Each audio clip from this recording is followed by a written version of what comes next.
تاکہ دنیا میں اللہ تعالیٰ کی نصرت ہمیں ملے اور آخرت میں اللہ تعالیٰ کی جنت ملے۔ عید کا آنا روزہ رکھنے والوں کے لیے کتنی بڑی خوشخبری ہے۔ یہ اعلان ہے کہ اگر ہم نے اپنی زندگی میں روزے کی روح کو استعمال کیا تو دونوں جہانوں کی خوشیوں سے ہم کنار ہوں گے۔ عید کیا ہے؟ عید خوشخبری ہے۔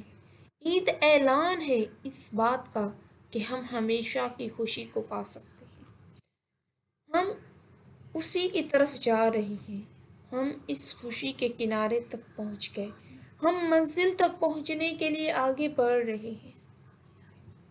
روزوں نے جو ہماری مدد کی ہے، ہمیں اللہ تعالیٰ نے صبر سیکھنے کی توفیق دی ہے، تعلق باللہ کی جو قوت ملی ہے، ابھی تو بھرپور طور پر استعمال کرنے کا وقت آیا ہے۔ اس کے بعد ہی کامیابی کی آخری منزل تک پہنچے گی۔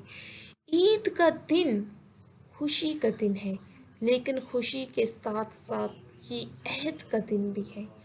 آئیں سب مل کر عہد کریں کہ ہم سچے مسلمان بنیں گے۔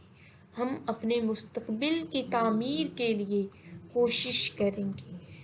ہم اپنی عید کو حقیقی خوشی کا دن بنائیں گے انشاءاللہ تعالی العزیز۔ رمضان کے بعد نئی زندگی کے لیے لاہے عمل مرتب کرنے کی ضرورت ہے۔ رمضان کے بعد بھی اخلاص کے ساتھ اور رسول اللہ صلی اللہ علیہ وسلم کی سنت کی پیروی کرتے ہوئے عمل کرنا ہے۔ پہلی بات تو یہ ہے کہ رمضان کا روزہ اخلاص سکھاتا ہے۔ اب اللہ تعالیٰ کے لیے خالص ہو کر اور نبی صلی اللہ علیہ وسلم کی سنت کے مطابق تمام اعمال انجام دینے ہیں۔ اخلاص اعمال کی قبولیت کے لیے شرط ہے۔ اخلاص دل کی عبادت ہے۔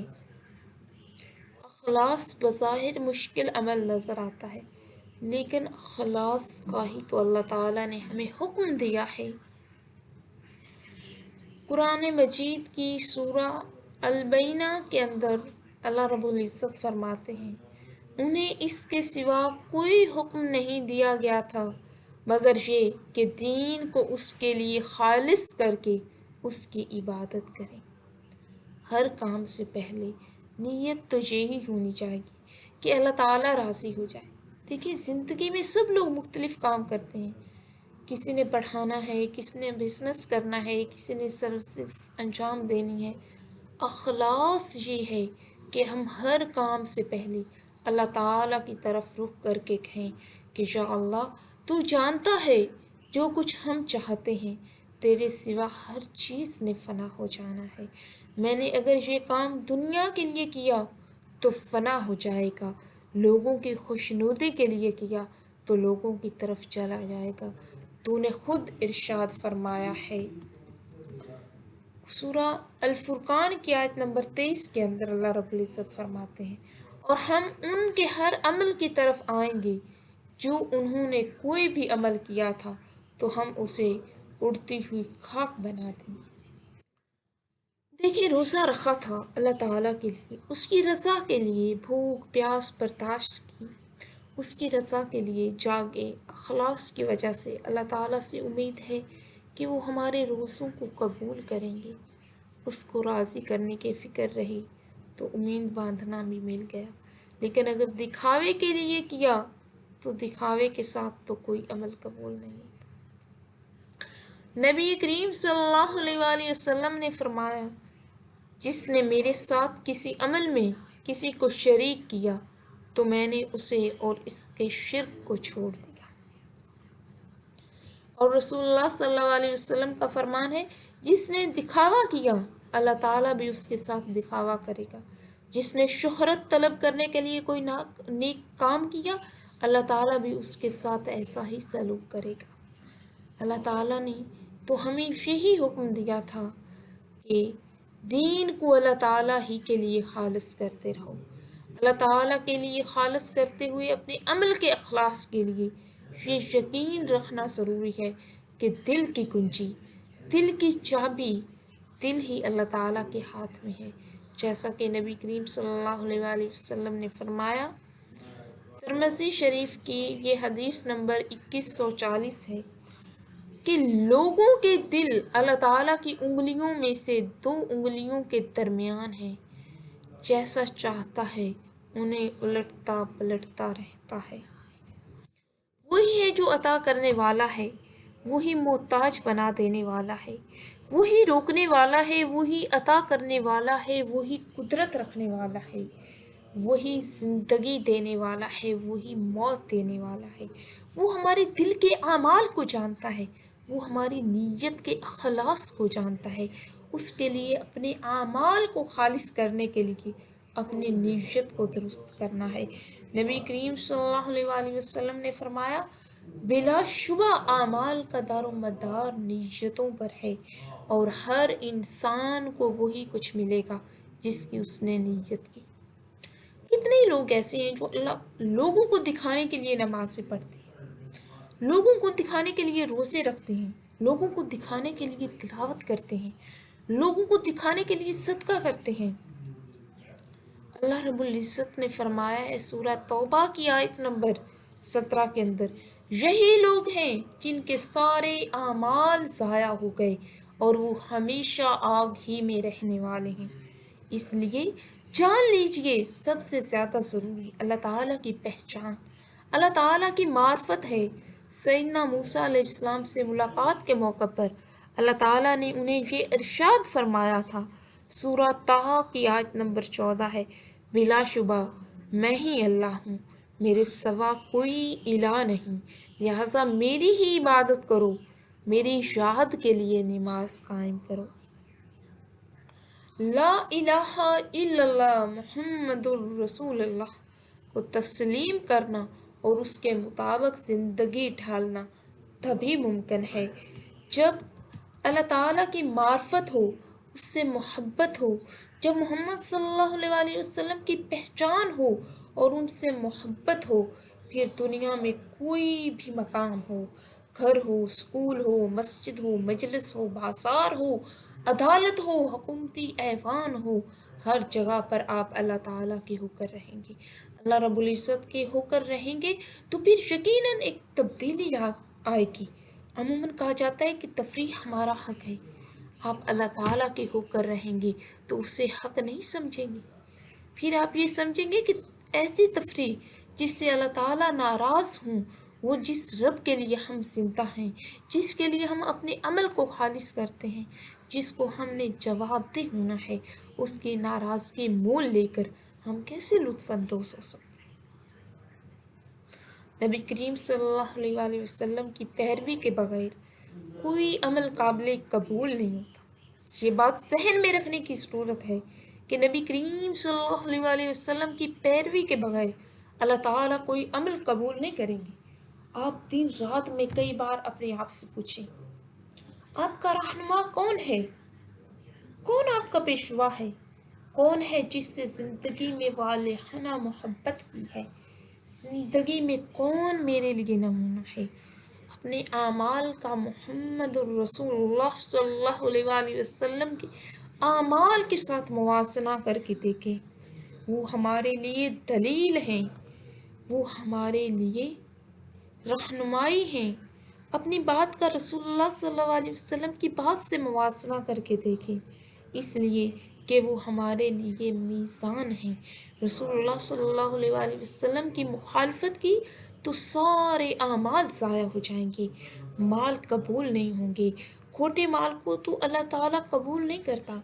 اللہ رب العزت نے فرمایا سورہ الاحزاب کی آیت نمبر 21 کے اندر، بلا شبہ یقیناً تمہارے لیے اللہ کے رسول میں ہمیشہ سے بہترین نمونہ ہے ہر اس شخص کے لیے جو اللہ تعالیٰ اور آخرت کے دن کی امید رکھتا ہو اور اللہ تعالیٰ کو کثرت سے یاد کرتا ہو۔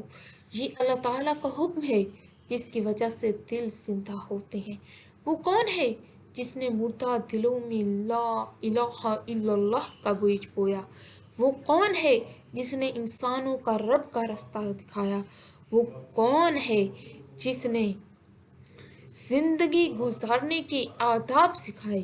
وہ کون ہے جنہوں نے ہمیں جنت کا راستہ دکھایا؟ ہمیں اپنی حیات میں دیکھنا ہے کہ نماز میں، روزے میں، زکوٰۃ میں، صدقات میں آپ صلی اللہ علیہ وآلہ وسلم کا کیا طرز عمل تھا۔ حافظ ابن قیم رحمہ اللہ زاد المعاد میں لکھتے ہیں، رسول اللہ صلی اللہ علیہ وآلہ وسلم روزے میں سب لوگوں سے بڑھ کر صبر کرتے تھے۔ آپ وصال کا روزہ رکھ لیتے تھے، یعنی کچھ کھائے پیے بغیر اگلے دن کا روزہ رکھ لیتے۔ صحابہ کرام رضی اللہ تعالی عنہم نے بھی وصال کا ارادہ کیا تو آپ صلی اللہ علیہ وآلہ وسلم نے صحابہ کرام رضی اللہ تعالی عنہم سے فرمایا، یہ حدیث صحیح بخاری کی 1964 نمبر حدیث ہے، 1964۔ تو رسول کریم صلی اللہ علیہ وآلہ وسلم نے صحابہ کرام رضی اللہ تعالی عنہم سے فرمایا، میں تمہاری طرح نہیں ہوں، میں رات کو جاگتا ہوں، میرا رب مجھے کھلاتا ہے اور وہی مجھے پلاتا ہے۔ حافظ ابن قیم رحمہ اللہ لکھتے ہیں، یہ کھانا پینا زہری اور مسیوس نہیں تھا، معنوی اعتبار سے روحانی کھانا تھا۔ حکمت، دانائی اور معرفت کی صورت میں آپ صلی اللہ علیہ وآلہ وسلم کو رزق دیا جاتا تھا۔ حافظ ابن قیم رحمہ اللہ کہتے ہیں، اللہ سبحانہ و تعالی نبی کریم صلی اللہ علیہ وآلہ وسلم کو معرفت اور دانائی کی صورت میں روحانی غذا عطا کرتے تھے۔ وصال کے روزے میں یہی آپ صلی اللہ علیہ وآلہ وسلم کا کھانا ہوتا تھا۔ ہمیں اخلاص کے ساتھ ساتھ ان چیزوں کو بھی دیکھنا ہے جن کا اخلاص سے تعلق ہے، جیسے اخلاص کا تعلق سچائی سے ہے، اور سچائی یہ ہے کہ اپنی عبادت میں سچی ہو جائیں، گفتگو میں سچائی اپنائیں، عمل میں سچائی اپنائیں۔ نبی کریم صلی اللہ علیہ وآلہ وسلم نے فرمایا، سچائی نیکی کی راہ دکھاتی ہے اور نیکی جنت کی راہ دکھاتی ہے۔ آدمی سچ بولتا رہتا ہے، سچ کا متلاشی رہتا ہے، یہاں تک کہ اللہ تعالیٰ کے یہاں سچا لکھ دیا جاتا ہے۔ سچائی کا اصل مفہوم یہ ہے کہ ہم اپنی عبادت میں سچے ہو جائیں، اور عبادت سچی کیسے ہو سکتی ہے؟ وہی سچی عبادت ہے جو نبی کریم صلی اللہ علیہ وآلہ وسلم کی سنت کے مطابق ہو جائے۔ سچائی احسن عمل ہے۔ اللہ تعالیٰ سے دعا ہے ہمیں سچائی کے راستے پر چلنے کی توفیق عطا فرمائے، آمین یا رب العالمین۔ گناہوں سے اپنے تمام اعضاء کی حفاظت کرنی ہے۔ اس سلسلے میں دوسرا اہم کام یہ ہے کہ ہم اپنے تمام اعضاء کی حفاظت کریں۔ ہم نے رمضان میں دل کا روزہ رکھنا سیکھا تھا۔ ہم نے سیکھا تھا کہ کیسے اپنے دل کو برے خیالات کی آماجگاہ نہیں بننے دینا، کیسے اسے بدگمانی سے، کینے سے، بغض سے اور حسد سے بچانا ہے۔ اسی طرح سے ہم نے آنکھ کا روزہ رکھنا سیکھا تھا کہ کیسے اپنی نظروں کو اللہ تعالیٰ کی نافرمانی سے بچانا ہے، کیسے اپنے کانوں کو، اپنی زبان کو اللہ تعالیٰ کی نافرمانی سے بچانا ہے۔ اعضاء کی حفاظت بہت اہم کام ہے۔ دل کا روزہ، روزے کا مفہوم کیا ہے؟ ہم صبح صادق سے طلوع آفتاب تک کھانا پینا چھوڑتے ہیں، غروب آفتاب تک، لیکن اصل مقصد یہ ہے کہ برائی، تکبر، خود پسندی، کینہ، حسد کو چھوڑ دیں۔ یہی دل کا روزہ ہے۔ پیٹ کا روزہ کیسے ہو سکتا ہے؟ جب تک کہ دل کا روزہ نہ ہو، وہ شخص روزہ دار کیسے کہلا سکتا ہے؟ جو برے اور باطل اعتقادات اور نظریات رکھتا ہو، جو کتاب و سنت کا مذاق اڑائے، جو تکبر سے پیش آئے، جو اپنے عہدے پر فخر کرے، جس کا دل فرعون کی مانند ہو، جو نماز پڑھے، روزے رکھے، حج کرے، لیکن نہ سلام کا جواب دے، نہ مسکرائے، نہ اسلام کے کسی حکم کو جانے۔ شیطان انسان کے دل کے اندر یہ ڈالتا ہے کہ تم بہت بڑے ہو۔ ساری سوسائٹی تکبر میں مبتلا ہے۔ سیلفی کلچر نے تکبر میں اور آگے بڑھا دیا، اور تکبر کی وجہ سے لوگ مسکراتے نہیں۔ تکبر کی وجہ سے لوگ کس طرح سے ایک دوسرے کے ساتھ نرمی اختیار نہیں کرتے اور رعب ڈالتے ہیں۔ دل کا روزہ یہ ہے کہ ہم تکبر سے بچیں اور باطل نظریات سے بچیں، شکوک و شبہات سے بچیں اور ہدایت کے راستے پر آئیں۔ تکبر کا علاج دو چیزوں سے ہوتا ہے، ایک اللہ تعالیٰ کی کتاب پر غور و فکر کرنا، اور دوسرا اللہ رب العزت کی طرف کامل توجہ کرنا۔ ان دو چیزوں کی وجہ سے وسوسے دور ہو جاتے ہیں اور پھر انسان تواضع اختیار کرتا ہے۔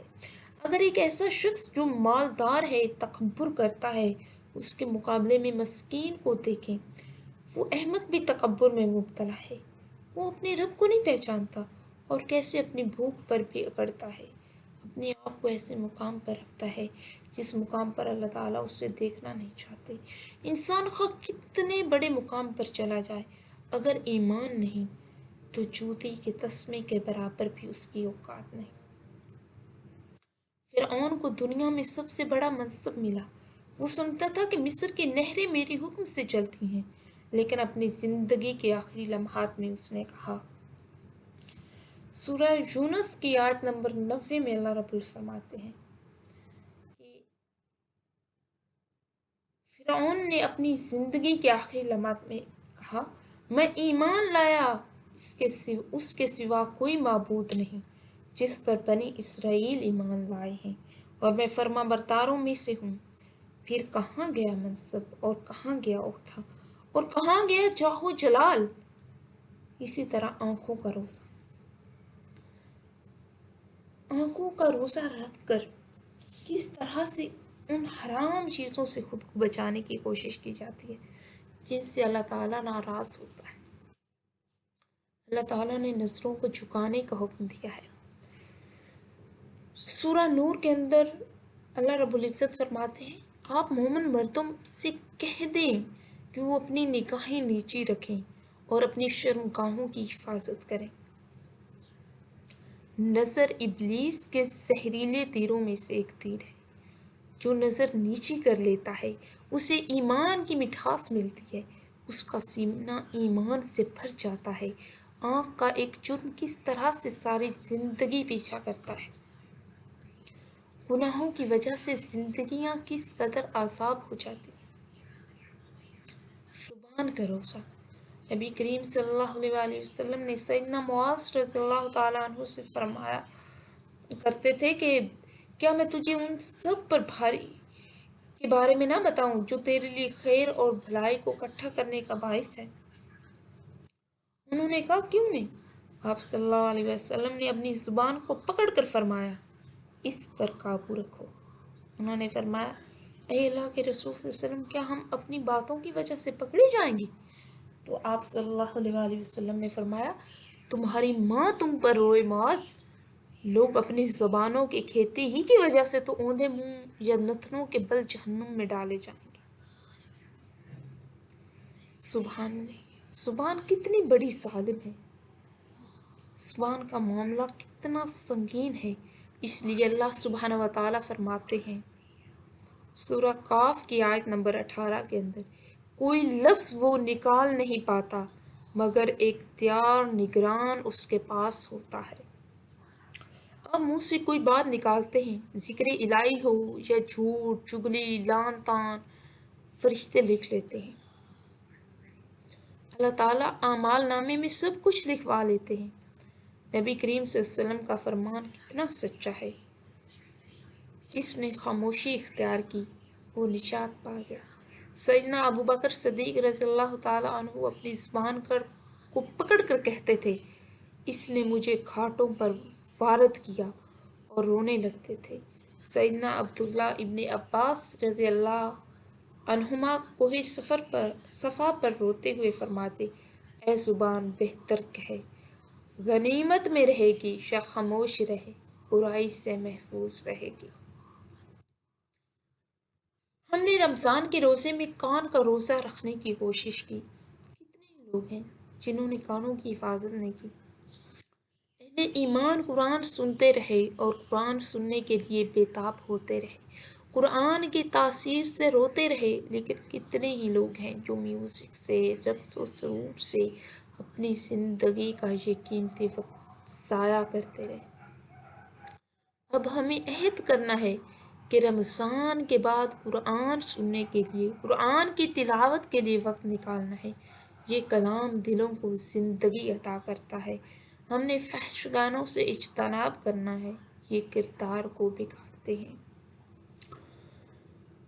ہم نے اپنے ہاتھوں کو نیکی اور حسن سلوک کے کاموں میں آگے بڑھانا ہے، باطل کاموں سے روکنا ہے، اپنے ہاتھ سے فقراء اور مساکین کے لیے صدقہ کرنا ہے، بھوکوں کو کھانا کھلانا ہے، لوگوں کی مدد کرنی ہے، گناہوں کے ارتکاب سے ہاتھوں کو روکنا ہے، انشاءاللہ تعالی۔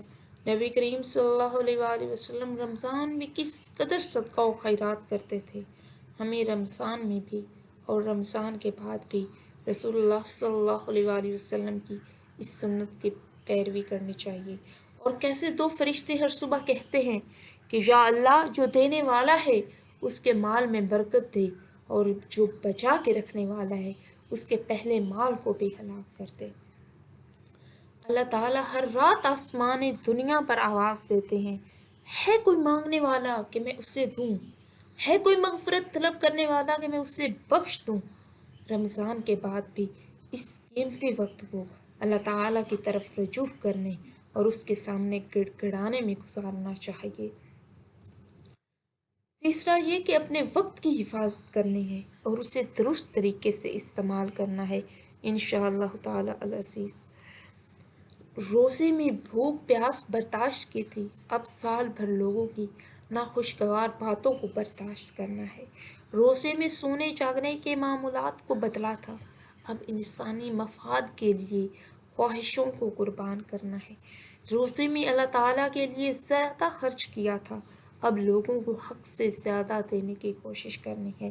روزے میں بندوں سے کٹ کر اللہ تعالیٰ کی طرف متوجہ ہوئے تھے، اب سال بھر سطحی چیزوں میں الجھنے کی بجائے بلند مقاصد کے لیے متحرک ہونا ہے انشاءاللہ تعالی العزیز۔ روزے میں خواہشات کو روکنے پر راضی ہو گئے تھے، اب سال بھر اپنے حقوق سے زیادہ ذمہ داریوں پر نظر رکھنی ہے۔ رمضان کے یہ اثرات نمازوں میں، عبادات میں، ذکر میں، تلاوت میں، معاشی زندگی میں نظر آنے چاہیے۔ اللہ رب العزت ہمیں اس سب کی توفیق دے، آمین یا رب العالمین۔ سبحانک اللہم و بحمدک، نشہد ان لا الہ الا انت، نستغفرک و نتوب الیک۔